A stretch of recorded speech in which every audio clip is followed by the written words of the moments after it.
우리 사랑하는 별내교회 성도 여러분, 안녕하십니까? 네, 오늘 여러분들 뵙게 돼서 너무 반갑고요. 또 오늘 이 자리에 오신 모든 분들을 진심으로 환영합니다. 아름다운 찬양으로 우리의 기도를 올려주셔서 감사드립니다. 찬양하신 것처럼 우리가 아마 겨를 없이 살죠?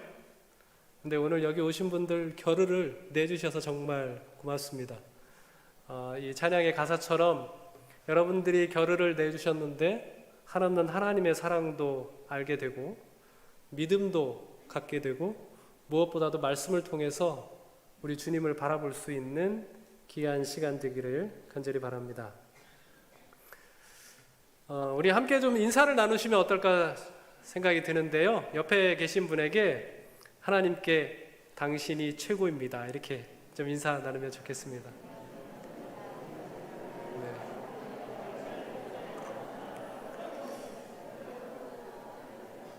정말 아름답네요. 어제가 저희 아버지 팔순 생신이셨는데요. 축하 영상을 만든다고 사진을 이렇게 찾던 중에 이 사진이 좀 눈에 띄었습니다. 우리 집안의 제일 막내거든요. 제일 막내가 우리 집안의 제일 어른의 목마를 타고 있는 모습이 하나님께서 우리를 높이시는 그런 모습 같아서 감동을 좀 받았습니다. 제가 이번 한 주간 동안 3일이죠? 한 주간 동안 여러분들에게 말씀을 나눌 제목이 하나님을 기억하세요인데요. 총 주제도 매우 의미가 있지만 부제가 의미가 있습니다. 뭐가 그리울 때요? 진짜 존중이 그리울 때 하나님을 기억하세요 라고 하는 제목으로 오늘 말씀을 나누도록 하겠습니다. 저는요 50여 년 동안 안식일 교인으로 살았거든요. 물론 중간에 방황도 했고요. 이 안식일 교회를 다녀야 되나 말아야 되나 이런 고민도 했습니다. 그런데 이 신앙이 얼마나 귀하고 복된 것인지를 깨닫고 제가 목회자로서 지금 25년째 섬기고 있습니다. 이번 기간 동안에 제7일 안식일 예수 재림 교회에 와서 하나님의 말씀을 듣는 것이 얼마나 잘하신 일인지를 깨닫게 해드리고 싶습니다. 안식일 교회가 이제 일반 교회와 다른 점이 있잖아요. 그 중에 확 눈에 띄는 게 뭐예요? 예배일이 좀 다릅니다. 보통 교회들은 언제 예배를 드려요? 일요일에 예배를 드리는데 안식일 교회는 토요일에 예배를 드리잖아요.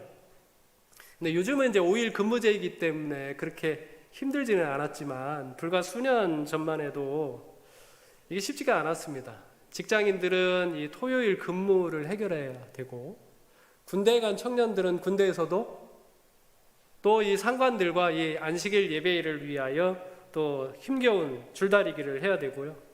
무엇보다도 이제 새로운 신자들에게 있어서는 엄청난 도전입니다. 원래 신자들은 그래도 안식일에 토요일에 예배를 드리기 위해서 이 일을 해결할 에너지가 있는데 처음 시작하는 분들에게 그런 거 기대하기가 너무나 힘든 거였죠. 그래서 교회로서는 토요일에 예배 드리는 것이 상당히 불리합니다. 그렇죠? 그럼에도 불구하고 왜 안식일 교회는 여전히 토요일을 예배일로 하고 있을까요? 이번 기간 말씀을 통해서 왜 이 안식일 교회가 전해주는, 여기에서 전해주는 하나님의 말씀이 그렇게 은혜로운 것인지, 또 안식일에 예배하는 것이 하나님의 사랑에 대해서 얼마나 놀랍게 반응하게 되는 것인지 깨닫게 될 겁니다. 그렇게 되기를 바랍니다. 10년 후면 어떻게 돼 있을까요? 이 세상이 10년 후면 2030년쯤 되는데요. 어떻게 돼 있을까요? 아마 인간의 기술이 더 발전하면서 편리해질 수 있습니다. 하지만 여러분 이번 코로나 경험하면서요, 그게 다는 아니라는 사실을 여러분 경험하셨죠? 아무리 인간 기술이 발전하고 편한 세상이 와도 좋은 세상은 아닐 수 있습니다. 이 그래프, 여러분들이 보시는 이 그래프는요, 기후변화에 관한 정부 간 협의체 IPCC라고 하는 곳에서 지난 8월 9일에 발표한 자료인데요. 2050년까지 온실가스 배출로 인해서 지구의 온난화가 어떻게 진행되는지를 보여주는 그래프입니다. 1.5도가 굉장히 중요한데요. 이 1.5도, 지구 평균 기온이 1.5도가 올라가게 되면 특별히 이제 적도 지역 같은 경우는 인간의 생존 한계를 넘는다고 그래요. 인간의 생존 한계라고 하는 것은 이제 너무 더워도, 아무리 더워도 이 땀이 나면 몸에 있는 열이 어떻게 돼요? 식잖아요. 근데 지구 평균 기온이 1.5도를 넘어가게 되면 그 생존 한계를 넘어서게 된답니다. 그러면 사람이 견디지 못하고 쓰러져 죽을 수밖에 없는 상황이 되는 거거든요. 근데 현재 적도에서 살고 있는 전 세계 인구가 40% 정도 됩니다. 적도 지역에서. 그런데 적도 지역의 인구 가운데는 젊은 층이 많아요. 그래서 2050년쯤 되면 아마 세계 인구의 50% 절반가량이 적도 지역에서 산다고 하는 거죠. 그런데 이 그래프가 우리에게 이제 알려주는 것은 뭐냐 하면 지금 현재 가장 적게 온실가스를 배출해도 2050년이 되면 모두 1.5도를 넘어간다는 겁니다. 지금도 이제 온실가스를 줄이기 위해서 애를 많이 쓰고 있는데 지금 상태에서 가장 적게 온실가스를 배출해도 2050년 되면 이제 넘어간다는 거죠. 여러분, 그러면 이 지역에 살고 있는, 적도 지역에 살고 있는 사람은 그러면 앉아서만 이렇게 당하고만 있을까요? 생존하기 위하여 몸부림치지 않을까요? 그렇게 되면 이 세상에 분쟁과 유혈 사태가 벌어지겠죠? 현재 온실가스 배출하는 것만큼 배출하게 되면 2030년 이내에도 이런 상황이 올 것이라고 예측을 하고 있습니다. 그러면 10년 후 이 세상은 어떻게 돼 있을까요? 인간의 욕심이 멈출 수 있을까요? 이건 코로나를 겪으면서 꼭 사람들이 알기를 바라는 내용을 기록한 편지입니다. 코로나 바이러스가 인류에게 보내는 편지인데요. 부분 좀 읽어드리겠습니다. 지구가 속삭였지만 당신들은 듣지 않았습니다. 귀를 막았습니다. 그래서 내가 태어났습니다. 나는 당신들을 벌주기 위해 태어난 것이 아닙니다. 나는 당신들을 깨우기 위해 태어났습니다. 지구는 도와달라 외쳤습니다. 그런데 듣지 않았고 들으려 하지 않았고 듣지 않았습니다. 들으려 하지 않았습니다. 오히려 매일 수많은 생명이 죽어가도 당신들은 그저 당신들의 삶을 이어갈 뿐이었습니다. 당신들에게는 지구가 보여주는 수많은 징후에 관심을 갖기보다는 최신 아이폰을 갖는 것이 더 중요했습니다. 그러나 이제 내가 여기 있습니다. 그리고 이제 내가 세계가 돌아가는 그 궤도를 멈추게 했습니다. 내가 마침내 당신들에게 듣게 만들었습니다. 이제 당신들은 지구처럼 되었습니다. 생존에 대한 진정한 염려를 알게 되었습니다. 지구온난화처럼 당신들에게 고열을 일으켰고 대기 오염처럼 당신들이 호흡하는 것에 대한 곤란을 가져다 주었습니다. 매일 지구가 약해지는 것 같이 당신들에게 연약함을 주었습니다. 그리고 이제 그렇게 했더니 어떻게 돼요? 하늘이 깨끗해지고 공기질이 달라지고 물이 깨끗해지고 돌고래들이 다시 보이기 시작했어요. 당신들은 비로소 당신들의 삶의 진정으로 중요한 것이 무엇인지 새겨볼 수 있는 시간을 갖게 되었습니다. 나는 여기에 당신들을 벌주러 와 있는 것이 아닙니다. 당신들을 깨우기 위해 온 것입니다. 제발 이 시간들을 기억해 주세요. 지구의 이야기를 들어주세요. 귀 기울여 주세요. 지구를 오염시키는 것을 멈춰 주세요. 더 이상 물질적인 데 매달리지 말아 주세요. 그리고 이제 이웃 사랑하기를 시작해 보세요. 지구와 그 안의 모든 생물을 보살피기를 시작해 보세요. 세상을 만드신 조물주 믿기를 시작해 보세요. 코로나 바이러스 드림. 특별히 이 마지막 페이지에 있는 이 내용은 우리가 지금까지 잃어버렸던 이제 가치를 되찾기를 권고하고 있는데, 특별히 안식일 메시지와도 매우 유사한 내용을 담고 있습니다. 우리 출애굽기 20장 8절, 10절, 11절에 있는 말씀을 읽겠습니다. 안식일을 기억하여 거룩히 지키라. 내 남종이나 내 여종이나 내 가축이나 내 문 안에 머무는 객이라도 아무 일도 하지 말라. 이는 엿새 동안에 나 여호와가 하늘과 땅과 바다와 그 가운데 모든 것을 만들고 일곱째 날에 쉬었습니다. 그러므로 나 여호와가 안식일을 복되게 하여 그날을 거룩하게 하였느니라. 여러분, 이 성경은 굉장히 흥미로운 책인데요. 이게 이제 십계명에 있는 내용입니다. 헌법에 해당하는 내용이죠. 네 번째 계명입니다. 무엇을 담고 있는가 하면 종과 짐승과 그리고 문 안에 머무는 객, 곧 외국인에 이르기까지 쉴 수 있게 배려하라고 명령을 하고 있습니다. 여러분, 이 성경이 흥미롭다고 하는 이유는 오늘 이 본문이요, 오늘 기록된 게 아닙니다. 오늘날. 그렇죠? 우리는 이제 성경을 볼 때 오늘날의 입장에서 이것을 보기 때문에 지금 이 말씀이 그렇게 특별하게 다가오지는 않는데요. 이 말씀은 기원전 15세기경에 기록이 되어 있습니다. 그 당시 쉼에 대한 개념은 이렇습니다. 이제 고대 바벨론 문헌에 보면 사람이 어떻게 해서 존재하게 되었는가, 신들이요, 자기들이 할 일이 너무 많아요. 그래서 그 허드렛 일 시키려고 누구를 만들었어요? 사람을 만들었습니다. 그래서 쉼이라고 하는 것은 신들이나 왕들에게만 해당되는 것이지 일반 사람들에게는 쉼이라고 하는 것이 보장되어 있지 않습니다. 더군다나 종이나 짐승이나 외국인은 절대 쉼을 누릴 수 없죠. 그런데 하나님께서는 그들에게도 무엇을 보장해 주라고요? 안식을, 쉼을 보장해 줘야 한다고 말씀하고 있습니다.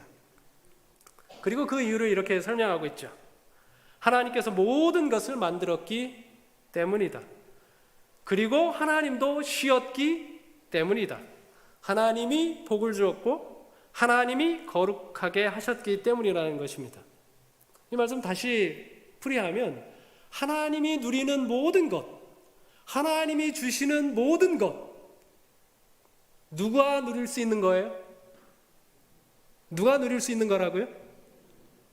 모두가 차별 없이 받을 수 있다고 선언하고 있는 거죠. 놀랍죠? 심지어 어디에 이르기까지? 짐승에 이르기까지. 하나님이 누리는 것 누구도 누려야 한다?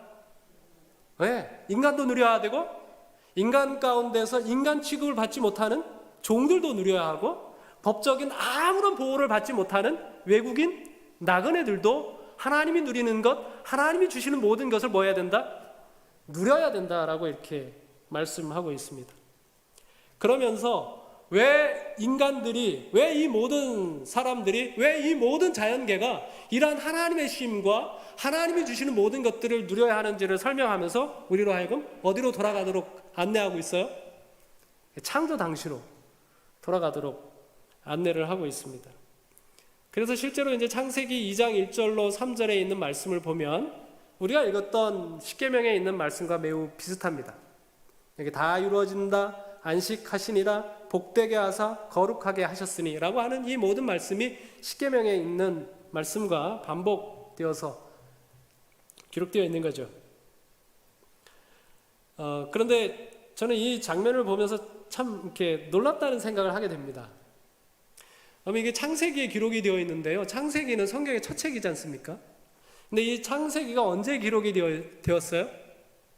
창세기가? 이 창세기는 모세가 노예로 전락해버린 이스라엘 백성을 구출하러 이집트로 내려가기 전에 기록되었습니다.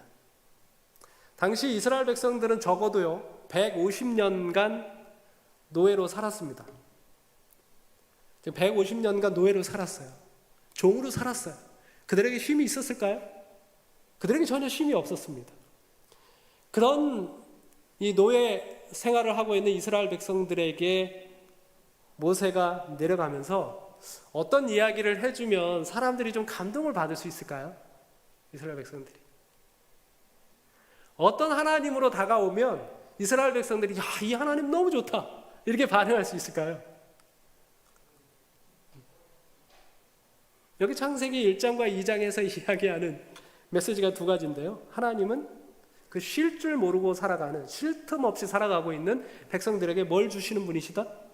쉼을 주시는 분이시다.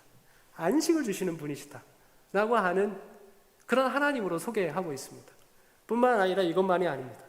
그리고 이 사람 대접을 받지 못하는 그 이스라엘 노예들에게 너희들이 얼마나 가치 있는 존재로 창조되었는지에 대하여 하나님께서 알려주고 싶어 하신 것이죠.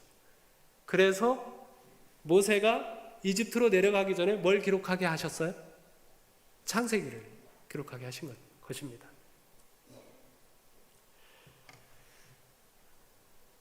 여러분, 창세기에 보면 하나님께서 세상을 창조하신 과정을 이렇게 설명을 하고 있습니다. 첫째 날 하나님께서 밤과 낮의 주기를 만드셨고요. 둘째 날은 물과 공기를 만드셨습니다. 셋째 날은 땅과 식물을 만드셨고요. 넷째 날은 밤에는 달과 별이, 낮에는 해가 비출 수 있도록 하셨습니다. 다섯째 날에는 물에는 물고기가 살게 하셨고 공기 중에는 새들이 날게 하셨습니다. 그리고 여섯째 날에는 땅에 사는 모든 짐승과 사람을 만드셨죠. 그리고 일곱째 날 안식하시고 복을 주시고 거룩하게 하셨다라고 이렇게 말씀을 하고 있는데, 이 가운데 사람을 짓는 과정을 창세기 2장에서 아주 자세히 기록하고 있는데요. 이것은 안식일과 밀접한 관련이 있습니다. 사람을 위한 모든 일이 마쳐졌을 때 하나님과 사람이 안식에 들어가거든요. 자, 그런데 이 하나님께서 이 안식에 들어가면서 사람을 어떻게 창조하셨는지, 어떤 생각을 가지고 창조하셨는지 창세기 2장 18절로 24절에 기록이 되어 있습니다. 여기 18절에 보면 사람을 지으실 때 이런 과정을 거쳤다고 하는 거죠. 여호와 하나님이 이르시되 사람이 혼자 사는 것이 좋지 아니하니 내가 그를 위하여 돕는 배필을 지으리라, 이렇게 말씀하셔요. 여러분, 이게 굉장히 좀 흥미롭습니다. 의아하기도 하고요. 하나님이 뭐한 것처럼 보여요? 하나님이 실수한 것처럼 보입니다. 그렇죠? 하나님이 남자를 먼저 만드셨어요. 그리고 남자를 먼저 만들어 놓고 하나님이 딱 보니까 어떻대요? 이거 혼자 사는 게 별로 보기가 안 좋네. 이거 내가 잘못한 것 같아. 내가 돕는 배필도 지어줘야 되겠다, 이렇게 말씀하시는 것처럼 보입니다. 근데 하나님께서요, 사람을 혼자 만들어 놓으면 좋지 않을 거라는 것을 몰랐을까요? 알았어요. 왜냐하면 하나님께서 다른 모든 동물들을 지을 때는 암수, 짝으로 지었으니까 짝이 있어야 된다는 것에 대해서 하나님이 모르신 것은 아닙니다. 근데 사람은 남자를 먼저 만들고요, 여자를 나중에 만드셨어요. 그리고 혼자 사는 것이 보기에 좋지 않다고 이렇게 말씀하고 있는 것이죠. 하나님께서 모르고 하신 것이 아니라 하나님께서 우리에게 뭔가 가르쳐주고 싶은 메시지가 있는 겁니다. 그러니까 하나님께서 이제 혼자 사는 것이 좋지 못하다라고 말씀하신 다음에는 내가 돕는 배필을 지어주리라 라고 이렇게 말씀을 하셨는데, 그 다음에는 당연히 우리가 뭘 기대하게 되는가 하면 하나님이 지금 금방 뭐라고 말씀하셨으니까, 돕는 배필을 짓겠다라고 말씀하셨으니까 지금 우리가 기대할 수 있는 건 뭐예요? 이제 돕는 배필을 짓는 과정을 그것이 전개될 것이라고 기대가 되는데, 하나님이요 갑자기요 엉뚱한데 우리의 관심을 돌리십니다. 그렇게 말씀해 놓고는요 아담에게 뭐라고 말씀하시는가 하면, 아담아, 내가 지금부터 동물들을 데리고 올 테니까 그 동물들의 이름을 지어라 라고 이렇게 말씀을 하시는 거지. 여러분, 이름은 굉장히 중요합니다. 그렇죠? 여러분, 세상에 이름이 없다고 한번 생각을 해보세요. 이름이 없으면 어떨 것 같습니까? 이름이 없으면. 네? 우리 교회에 머리가 하얀 분이 오셨습니다. 키는 한 170 정도 되시고요. 누굴까요? 잘 모르겠어요. 그런데 조석호 목사님. 자, 이렇게 목사님의 이름을 이야기하면 뭐예요? 목사님의 성격은 어떠신지, 목사님이 어떤 음식을 좋아하시는지, 목사님의 가족이 무엇인지에 대해서 다 한 번에 뭐합니까? 딱 이해가 되죠. 이름을 짓는 과정은 그렇게 중요해요. 하나님께서 동물들의 이름을 짓게 하심으로 말미암아 하나님으로 하여금 하나님이 동물들에 대한 이해를 아담이 갖도록 하고 있는 겁니다. 아담이 이제 하나님께서 말씀하신 대로 이제 동물들의 이름을 이제 짓기 시작합니다. 하나님께서 지금 큰 짐승을 데리고 오거든요. 근데 힘이 되게 세 보여요. 그리고 일은 소처럼 잘할 것 같아요. 그러니까 아담이 그 짐승을 보자마자 이름을 뭐라고 지었을까요? 소! 이렇게 이름을 짓는 거죠. 아담이 머리가 비상합니다. 근데 털이 복실복실해요. 성격이 되게 온순해요. 막 양처럼 온순할 것 같아. 그래서 그 짐승을 보자마자 아담이 뭐라고 이름을 짓습니까? 양! 이렇게 이름을 짓는 거죠. 아담이 이 과정을 통해서요, 동물들에게 이름을 주는 과정을 통해서 무엇을 느꼈을까요? 저도 이제 새 아이를 낳았는데 그 중에 이제 첫째 아이의 이름을 지을 때 굉장히 많이 고심을 했습니다. 우리 이제 남자 아이니까 학렬을 따라가지고 성은 있고 학렬이 하나 있고 한자만 지으면 돼요. 한자만. 근데 그 한자의 이름을 짓기 위해서 옥편을 제가 한 달 동안 계속 들고 다녔습니다. 왜냐하면 그 이름 속에 내가 이 아이에 대하여 가지고 있는 모든 기대와 소망이 포함되어 있기를 바라는 거거든요. 그러니까 아담이 동물들의 이름을 지을 때 그 과정을 봤습니다. 이 과정을 통해서 아담은 무엇을 느끼기 시작하는가 하면 이 동물들이 자기에게 너무나 사랑스러운 존재라는 거 하는 것을 느낍니다. 그리고 아담이 결심하죠. 이 사랑스러운 동물들을 어떻게 해주고 싶어요? 행복하게 해주고 싶어요. 그것을 느끼게 하셨습니다. 그래서 하나님이 사람과 동물, 사람과 자연이 만날 때 이 둘 사이가 어떤 관계가 되기를 바라셨는가 하면 서로에게 매우 귀중하고 소중한 존재가 되도록 의도하셨다는 것이죠. 그런 시간을 가졌습니다. 그런데 우리가 성경을 읽어보면 이것 자체가 목적은 아닌 것 같습니다. 왜냐하면 이 이야기는 하나님께서 돕는 배필을 지어주겠다고 하는 과정 속에 끼어든 것이니까요. 그러니까 이것을 통해서 하나님께서 의도하신 게 있습니다. 쭉 여러분 상상을 해보시면 이제 아담이 이름을 짓는데요. 그 이름이 조금씩 바뀌는 걸 여러분 이렇게 상상하실 수 있습니다. 노란 무늬하고요, 검은 줄무늬가 섞여가지고요, 탁 있는 그 멋있는 짐승이 오는데 굉장히 용감하게 보입니다. 그러면 그 짐승에게 이름을 뭐라고 지었을까요? 네? 호랑이 이렇게 이름을 지었어요. 왜냐하면 얘가 자기도 모르는 사이에 보니까 얘가 둘이 와요. 둘이. 그 다음에 또 오거든요. 코가 긴 놈이 오는데 얘도 어떻게 와요? 둘이 와요. 둘이. 그래서 자기도 모르는 사이에 이름을 지었는데 뭐라고 이름을 지었어요? 코끼리 이렇게 이름을 짓는 거죠. 아담이 뭘 의식하기 시작했어요? 아담이요? 이 짐승들에게는 짝이 있다는 것을 발견하게 됐습니다. 이 밑줄이 짐승이 아니라 아담에게 가했어야 되는데 줄이 이상하게 바뀌었네요. 네. 아담이 자기도 뭘 느끼기 시작했는가 하면 나에게도 뭐가 있으면 좋겠다? 나에게도 짝이 있으면 좋겠다는 것을 느끼기 시작합니다. 나 너무 행복한데? 저 동물들, 짝이 있는 동물들에 비하면 나는 그래도 뭔가 부족한 게 있어요. 나에게도 짝이 있으면 좋겠다라고 하는 그런 생각을 갖게 되는 것이죠. 그제서야 하나님이 누구를 만들어 주십니까? 돕는 배필 여자를 만들어 주시죠. 잠시 잠이 들었습니다. 그리고 이제 깼어요. 정신을 차리고 보니까 아직도 하나님은 뭐 하고 계셔요?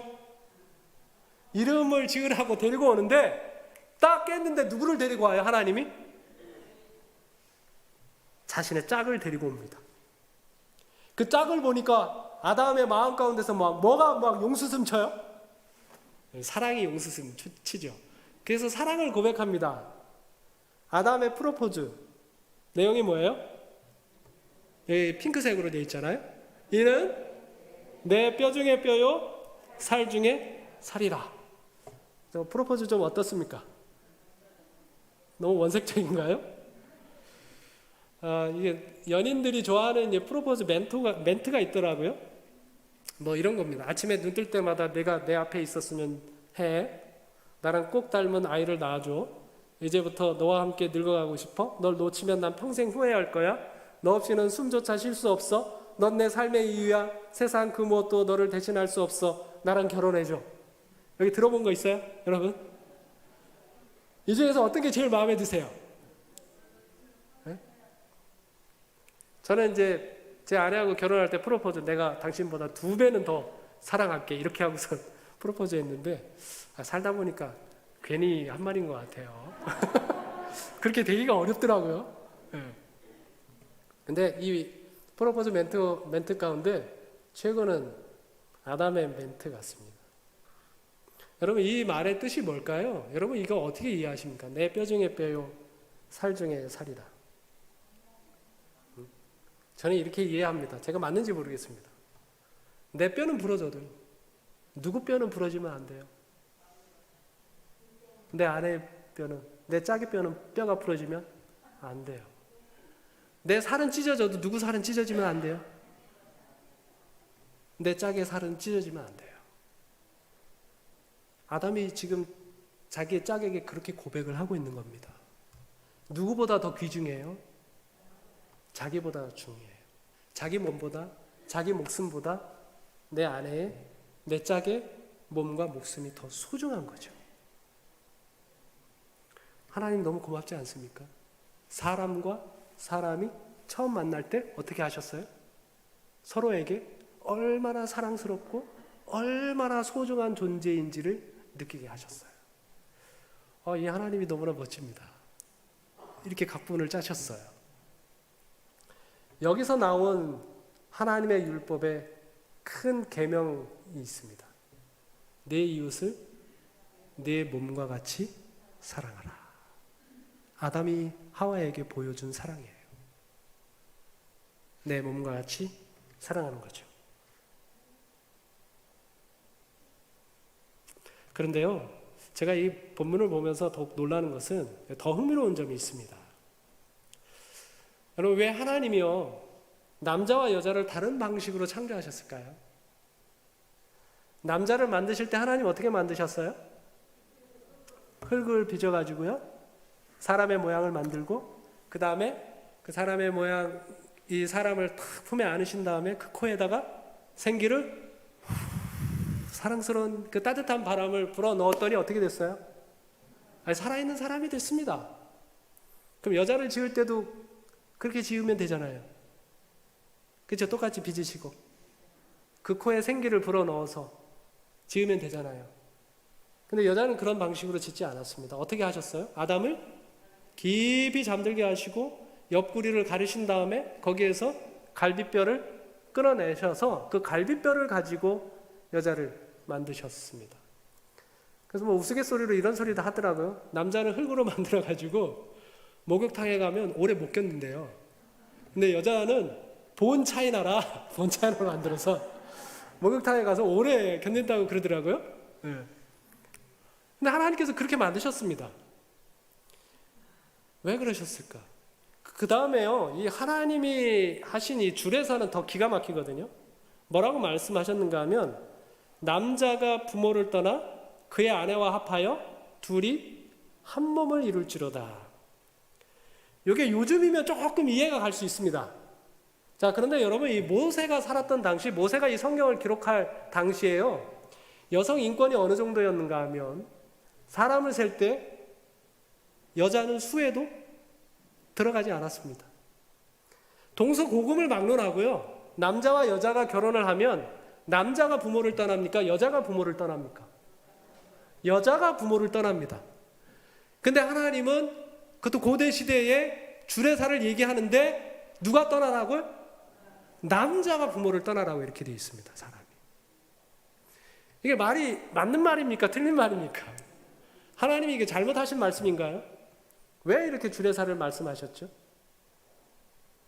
그 이유가 뭘까요? 하나님이.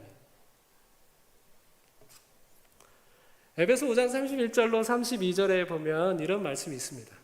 그러므로 사람이 부모를 떠나 그의 아내와 합하여 그 둘이 한 육체가 될지니. 이거 누가 하신 말씀이에요?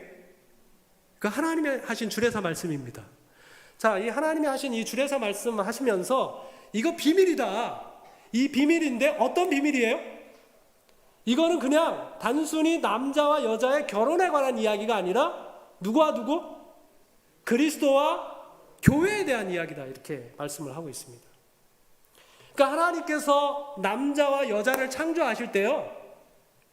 이거 하나의 모델을 뒀어요.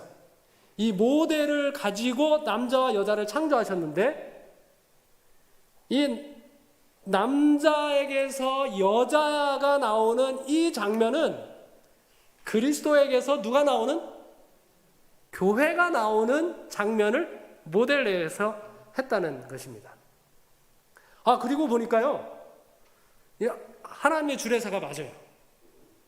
여러분, 우리가 하나님과 하나가 되는데 어떻게 해서 우리가 하나가 되었는가 하면, 그리스도와 어떻게 하나가 되었는가 하면, 우리가 부모를 떠나서 그리스도에게로 가서 우리가 그리스도와 하나가 된 게 아닙니다. 그리스도가 어떻게 하셨어요? 하나님이 세상을 이처럼 사랑하사 독생자를 뭐 하셨으니? 주셨으니. 그리스도께서 하늘을 떠나서 이 땅에 오셔서 우리를 사랑하시고 우리를 구원하셔서 뭐가 되셨어요? 하나가 되셨어요. 이것을 모델로 해서 뭐 했다는 겁니까? 사람을 만드는 과정을 진행하셨다라고 하는 것이죠.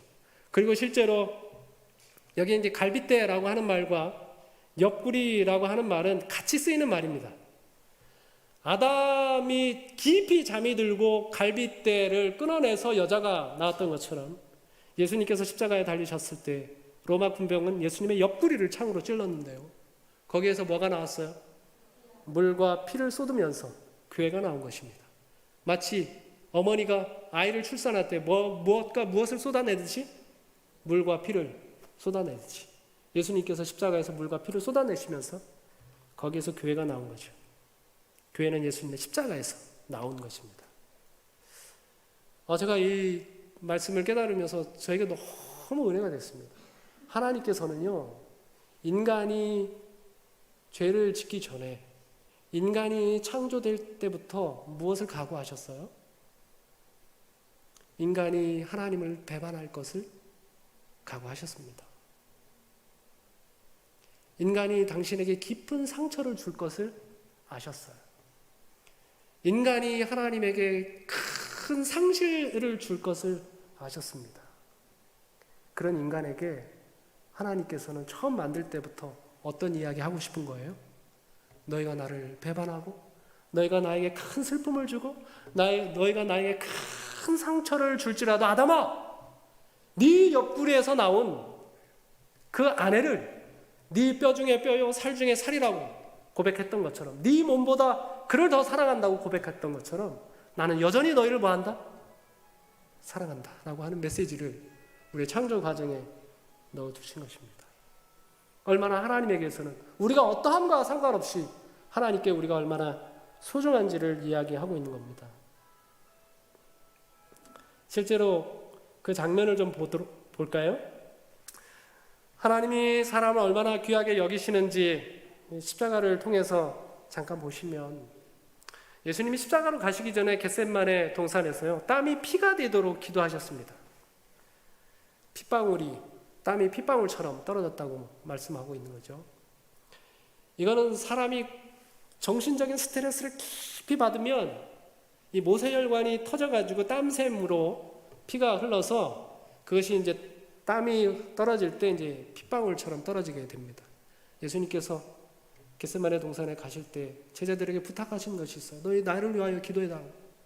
내가 고민하여 죽게 되었으니 나를 위하여 기도해달라라고 말씀하셨습니다. 얼마나 고통스러우셨을까요? 그리고 로마의 태형을 당하셨습니다. 로마 군인들이 예수님을 채찍질을 했는데요.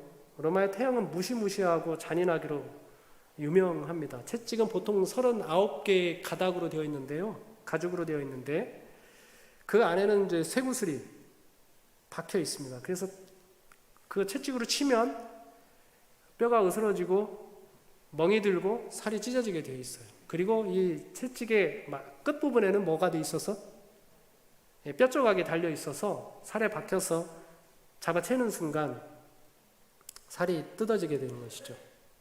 그래서 어떤 경우에 보면 이 등에 이제 이런 채찍을 맞아가지고 척추뼈가 보일 정도로 그렇게 심하게 맞는다고 하는 겁니다.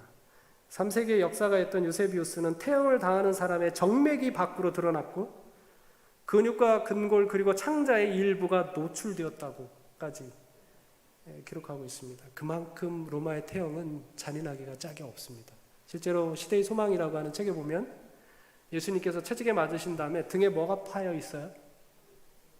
골이 패여 있다고 표현되고 있습니다. 얼마나 고통스러운 태형을 당하셨는지 모릅니다. 그 다음에 십자가에 달리셨죠. 십자가에 달리실 때 느끼는 고통은 양손과 발의 주 신경들이 끊기는 고통입니다.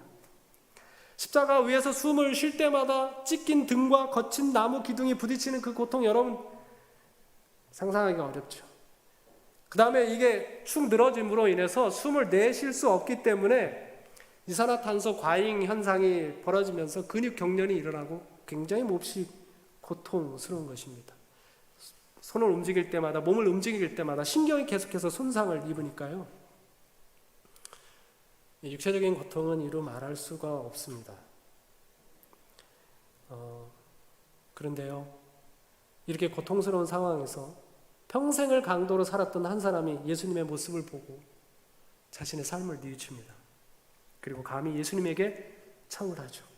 예수여, 당신의 나라에 임하실 때에 나를 기억하소서.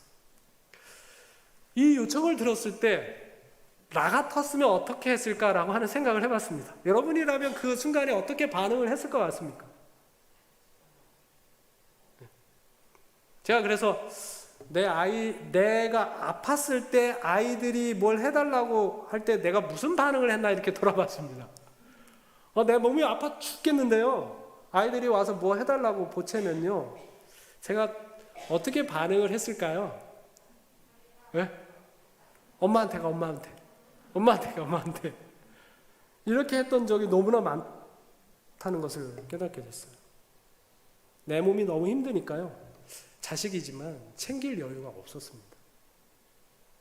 그런데 예수님은 그 말을 듣자마자 자신의 고통을 잊었습니다.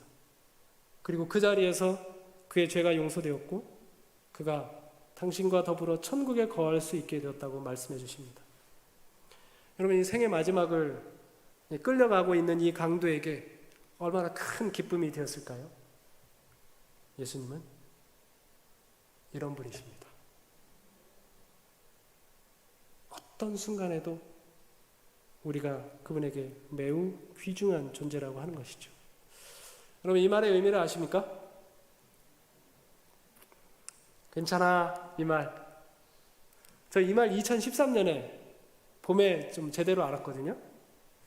앤드류스에서 유학을 하던 시절인데요. 한 달에 이제 계산을 해보니까 평균적으로 한 250만 원 정도 들어가더라고요. 우리 5 식구니까. 학비, 생활비 다 합쳐가지고요. 근데 합해서 오는 월급은 한 130만 원 정도 왔습니다. 알바로 이제 나머지 부족한 부분을 채워야 하는데요. 그래서 하루에 이제 4시간 정도 일을 했습니다. 영어로 공부해야죠. 과제를 해야지. 이런 걸 다 해내려면 잠을 잘 수 있는 시간이 많지 않았습니다. 아침 일찍 아르바이트하고 이제 밤늦게까지 이제 아르바이트하고 틈틈이 이제 공부하고 그렇게 했습니다. 그러던 어느 날 등에요 담이 심하게 들었습니다. 거의 움직이기가 어려울 지경이었습니다. 어떠다 보니 몸 잠깐 움직이면 막 훅훅 소리가 말이죠. 저절로 나와요. 얼마나 움직이기가 힘든지. 교인 중에 이제 카이로프라틱 하시는 분이 계셔가지고 좀 저렴하게 이제 치료를 해주셨는데요. 이게 쉽게 낫지를 않았습니다. 며칠간 이제 지속이 됐어요. 그러니까 그때 이제 식구들이 이제 걱정하면서 저에게 물었습니다. 여보 괜찮아? 아빠 괜찮아? 이렇게 물었어요. 제가 그때 뭐라고 답했을까요? 괜찮아 이렇게 대답을 했습니다. 왜냐하면 제가 어디가 아프다고 이야기를 하면 일을 못하게 할까 봐. 일을 못하면 월세도 내기 힘들고 그러니까요. 그런데 그 주에요. 제 아버지께서 이제 전화를 주셨습니다. 아버지께서 저에게 물으셨어요. 너 힘들 텐데 괜찮냐? 이렇게 물으셨어요. 제가 뭐라고 답했을까요? 예, 괜찮아요. 걱정 마세요. 이렇게 대답을 했습니다. 저도 아버지께 이제 여쭙습니다. 어머니가 3월에 돌아가셨거든요. 2달이 채 안 됐을 때고요. 아버지 홀로 계실 때입니다. 아버지에게 여쭙습니다. 아버지, 어떻게 지내세요? 괜찮으세요? 이렇게 물었습니다. 그랬더니 아버지가 뭐라고 답하셨을까요? 괜찮다. 걱정하지 마라. 이렇게 답하셨습니다. 제가 그 말을 듣고 속으로 얼마나 울었는지 모릅니다. 그 괜찮다는 말이 제 마음을 너무 아프게 했습니다. 안 괜찮은데 자식을 위해서 괜찮다고 하는 거잖아요. 하나님이 그런 분이십니다. 천연교에 숨겨진 진리라고 하는 책 196쪽에 보면 한 영혼의 가치를 누가 평가할 수 있겠는가? 한 명의 죄인을 위해서라도 그리스도께서 당신의 목숨을 버리셨을 것이라는 사실을 기억하면서 십자가에 가까이 나아간다면 거기서 그대는 한 영혼의 가치를 평가할 수 있을 것이다. 하나님은 우리 각자를 한 사람 한 사람으로 대하십니다. 한 사람밖에 없는 것처럼 귀하게 여기신다는 것이죠. 이런 하나님이요, 안식일은 이런 하나님과 우리 사이에 매우 특별한 날입니다. 여러분, 하나님은 안식일과 다른 날을 좀 구별하셨거든요. 다른 날들은요, 첫째 날부터 여섯째 날까지는 하나님께서 사람과 어떻게 교제하셨는가 하면 어느 때요? 날이 저물고 바람이 서늘할 때. 그때쯤 하나님이 오셔서 아담과 하와와 더불어 동산을 이렇게 거니시는 분이셨습니다. 근데 안식일은 어떻게 하셨나요? 안식일은 하루 종일 사람과 함께 하셨습니다. 예, 하나님. 아담과 하와에게 이 안식일이 얼마나 의미가 있었을까요? 여러분, 요즘 시간 경매라는 거 아십니까? 시간 경매? 워렌 버핏과 이제 점심 식사 시간 갖는 거 아시죠, 여러분? 이거 경매를 했거든요. 작년에요. 얼마에 낙찰이 됐는가 하면 18번의 응찰을 거쳐서 456만 달러. 우리 돈으로 하면 약 54억 원에 낙찰이 됐습니다. 저스틴 순이라고 하는 사람이 이 워렌 버핏과 함께 점심 식사를 갖기 위해서 54억 원을 투자했어요. 그럴 만한 가치가 있나요? 우리나라 유명 연예인들도 이제 어바웃 타임이라고 해가지고 시간 경매하는 프로그램을 운영을 합니다. 상당히 많은 관심을 받고 있는 거죠. 여러분, 하나님과 함께 시간을 보낸다면 얼마나 의미가 있을까요? 이런 하나님과. 안식일은 무슨 날이에요? 하나님께서 우리를 위하여 온전히 시간을 내주신 날입니다. 나와 함께 이야기를 나누고, 나와 함께 사랑을 나누고, 나와 함께 교제를 하자. 나에게 있어서 너희는 그 어떤 것과도 비교할 수 없을 만큼 소중한 존재니까 라고 말씀하시는 것이 안식일 메시지입니다. 우리 신체 가운데 우리를 가장 잘 나타내는 것이 어딜까요? 그 얼굴입니다. 근데 신기하지 않습니까? 여러분, 나를 가장 잘 나타내는 게 얼굴인데요, 우리 얼굴을 볼 수가 있나요? 거울이 없으면 우리의 얼굴을 볼 수가 없습니다. 내가 내 얼굴을 볼 수 있는 유일한 방법은 거울에 비춰진 모습일 뿐이죠. 근데 우리가 나의 진정한 모습을 누구에게 비춰서 자주 보는가 하면 다른 사람에게 비춰서 봅니다. 내 아내는 나를 어떻게 생각할까? 내 아이는 어떻게 생각할까? 내 직장 상사는 어떻게 생각할까? 내 친구는 나를 어떻게 생각할까? 그게 내 모습이라고 생각을 하면서 살아가고 있습니다. 그런데 나의 모습을 가장 잘 비춰주는 거울이 어떤 거울일까요? 하나님이라고 하는 거울이죠. 우리를 하나님이라고 하는 거울에 비춰보면 어때요? 우리는 가장 존귀한 존재입니다. 우주에서 하나밖에 없는 존재입니다. 안식일이 우리에게 가르쳐주는 메시지입니다. 오늘 우리 모든 성도 여러분들께서 또 이것에 참여한 모든 분들께서 여러분을 귀하게 여기시는 하나님께 여러분의 마음을 열어주시기를 간절히 부탁드리겠습니다. 그리고 하나님께서 여러분들의 마음에 들어오셔서 하나님께서 여러분을 높이고 하나님께서 여러분을 귀하게 여기시고 하나님께서 여러분을 위하여 엄청난 희생적인 사랑으로 여러분들을 품에 안으시고자 할 때 여러분도 그분에게 여러분의 몸을 여러분의 마음을 내어 맡기지 않으시겠습니까? 우리 모든 분들이 그렇게 되기를 바라면서 말씀을 마치겠습니다.